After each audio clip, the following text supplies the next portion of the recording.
You guys silly? I'm still gonna send it. Last time, on SV Full Send, we hired Jason to start sanding and grinding down the bottom of the hole. We also purchased a new propane tank to replace our European butane system, and we try to live off emergency rations for a couple of days. Alright, so we gotta rip out this frickin' refrigerator, the compressor. That way, they don't have to send somebody out here and it's shit. Saves us a few bucks. I don't really know how these work. But, yeah. We'll get in there.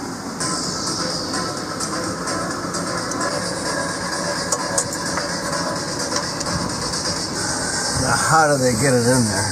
Because there's no room.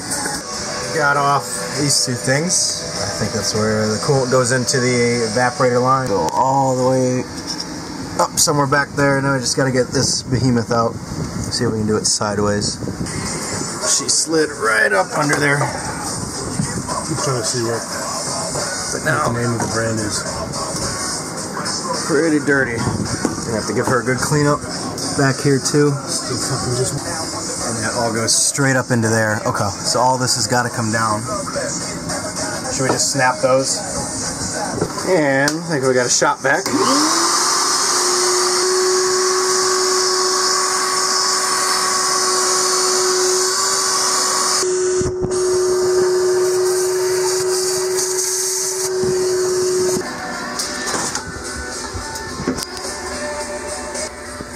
Bunch of silicone.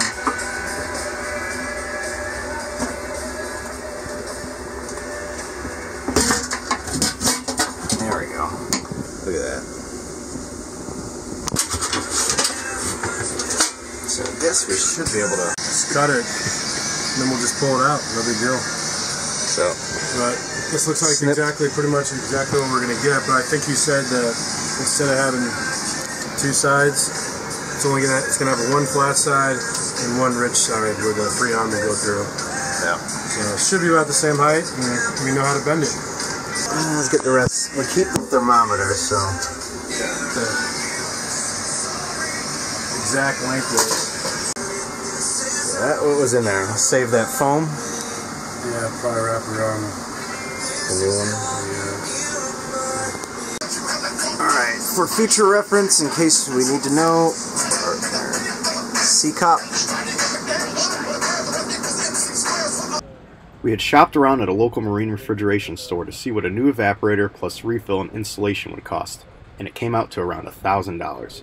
But we decided to take some recommendations from the folks at the marina who suggested Hansen Marine Services in St. Augustine, Florida. The owner, Clay, was super helpful in finding the parts that we needed and had us bring the compressor in to refill so that we could save on labor by doing it ourselves. Clay was also great in explaining to us how the system worked. Does it look in decent shape? Yeah, it does. Yep. Yeah, what I would do before you put it in is just kind of like take and brush any of the dust off here, because that reduces your heat transfer a little bit. Not a lot, but if it's cleaner it is, the better your heat transfer. Yeah, you get it to where like it gets a little bit smaller. Yeah. You gotta do that. Then just uncoil this. Just kind of slowly feed it through. You can bend it by hand. It's pretty bendable. Right. But you just want to take your time. Yeah, don't kick it. Just like as you bend, you kind of pull it, like roll it over your thumbs or something. Okay. So the next few funny line set. Again, do this to where this is on the outside, so therefore it's harder to really puncture because this is a lot more resilient. And it is what Yeah. Alright, so we're sucking out all the off all the moisture.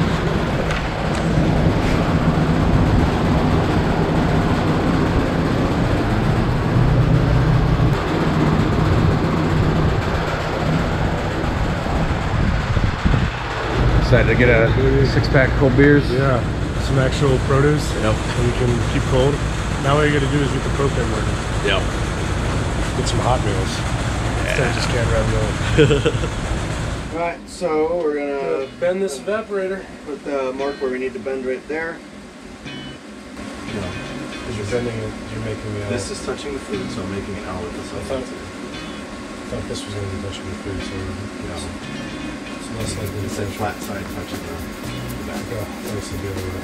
Because he said when it comes to icing, when the icing, you don't have to worry about it unless it's some space on the wall. Yeah, because it's not going to be touching. No, but you said this would be I facing. distinctly remember you saying this inside was facing the back of the box. It was facing towards the frame of the box. I thought he said we have to be opposite because then we wouldn't have to worry about them.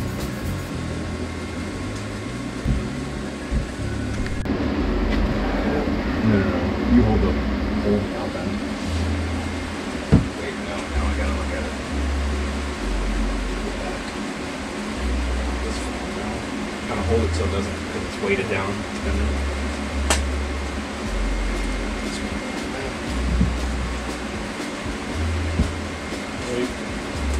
I'm gonna bend towards you.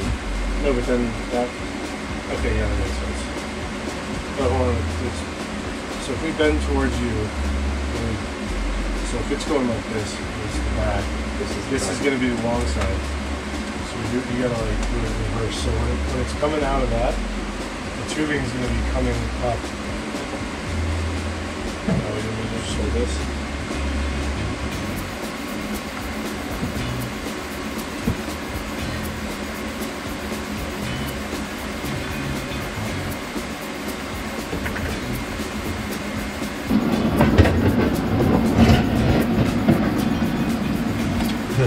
Maybe we should get some of the shit that's in there out of there. Yeah, all the liquor bottles. Yeah.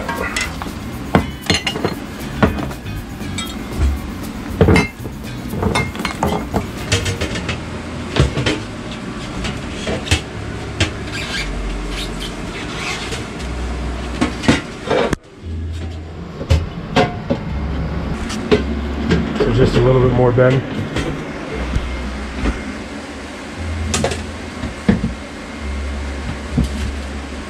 Yeah, I don't think it's going to be perfect, but just. And then you gotta try and bend the tubing or run the tubing in first. Yeah.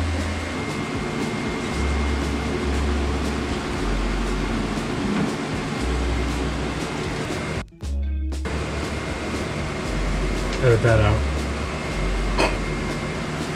Just throw it away.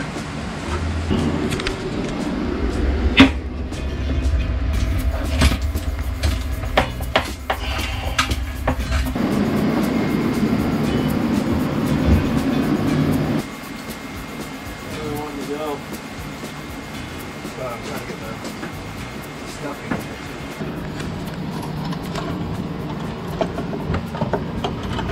1 hour later. So I got the thermometer on. Gauge back up. And then just need to screw it in.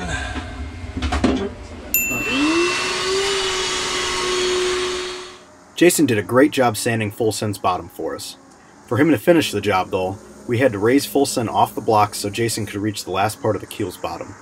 This would also give us the weekend to get a layer of anti-rust coating on the entire keel, as we won't be able to apply the other layers of epoxy and paint here until we're about to put back into the water. Oh, just took off the backstay so that way they can get the crane up on, and it's all unraveled. I don't know how to put it back.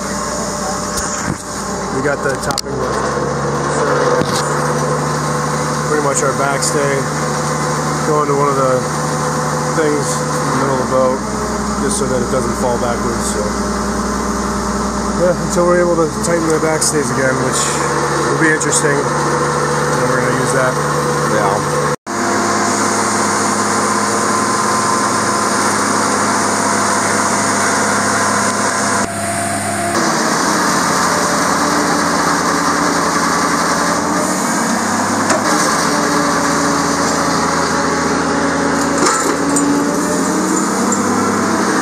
Just got done with breakfast, going to Ace Hardware to get some paintbrush. Yeah, so I can start doing this keel, getting the fairing compound on, so should be good. Maybe some spackles.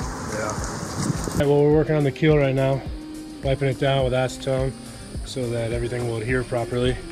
Here's Jason. I don't know if that's even why. I don't know why we're doing it, but it was on every Well, we're told to do it, right? Yeah. So it's pretty cool. If it's pretty cool when you watch it, it's like looks like. But then quick evaporate. Quick evaporate. It's pretty cool. It's nail polish remover. Yeah. For those lay terms. Yeah. I don't know if I should be getting it on my arms right now, but I at least put these goggles on. Yeah. And then next, phosphoric acid. Yep. Probably use a ventilator. You mean the mask? Yep. Yeah. And gloves with the phosphoric acid. Yeah. Yeah, you forgot to do the bottom. Yeah. What? See how my bottom is? Yeah. Safety first, or third, or Something. I can't drink through this though. I gotta pick a better one. 415? Yeah. Oh. All right. Sandals. Shake the shit out of that. Did you? Smell it? I need to get them really quick. Just smell on myself. The face. Yeah, just don't get on your face. It'll take a very long time. You have to clean with chlorine if this gets on it.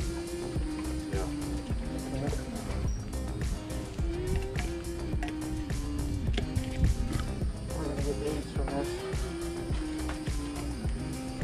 That's pretty cool.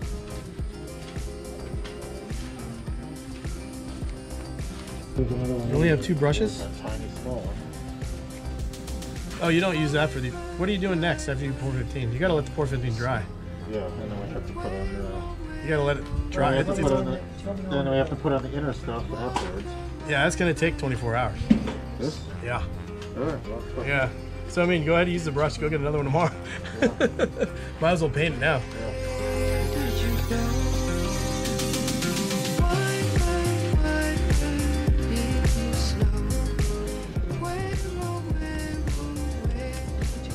stroke down.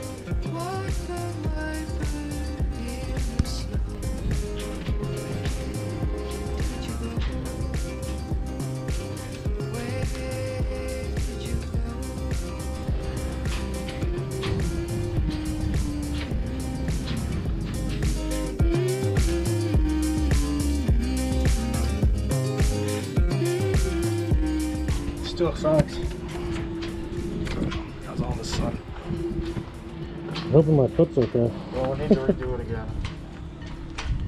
Yeah, you need a little bit for the top. Yeah. Other than that, Alright. Kind of a crazy night last night.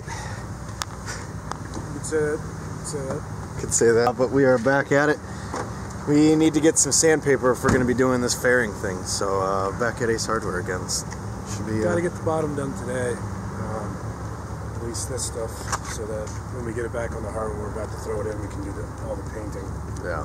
So one less thing. We don't have to pay for a whole nother being on the swing or whatever. Yeah. The POR-15 dried pretty sleek on the keel, so we had to rough it up with sandpaper to help the next layer of epoxy adhere better, the physical bond.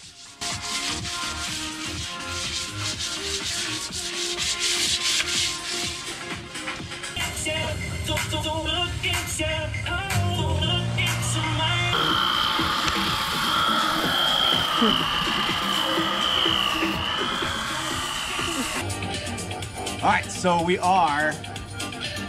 We're making some epoxy right now. We're going to put a layer over on the keel. So we've got our resin, and it says 1 pump. Suck it up there. I'll do 2. And then that means 2 pumps with the hardener. We stir for a minute. So it's starting to get some bubbles in here, which we'll have to sand out of there eventually.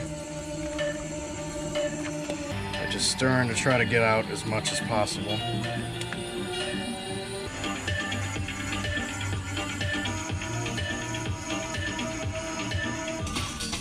It's going to be 90 to 110 minutes at room temperature, and it's a lot hotter than that. So I don't know what that humidity is going to do with it. Yeah.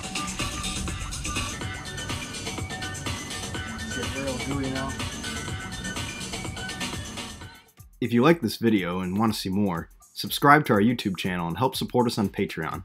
You guys silly? I'm still gonna send it.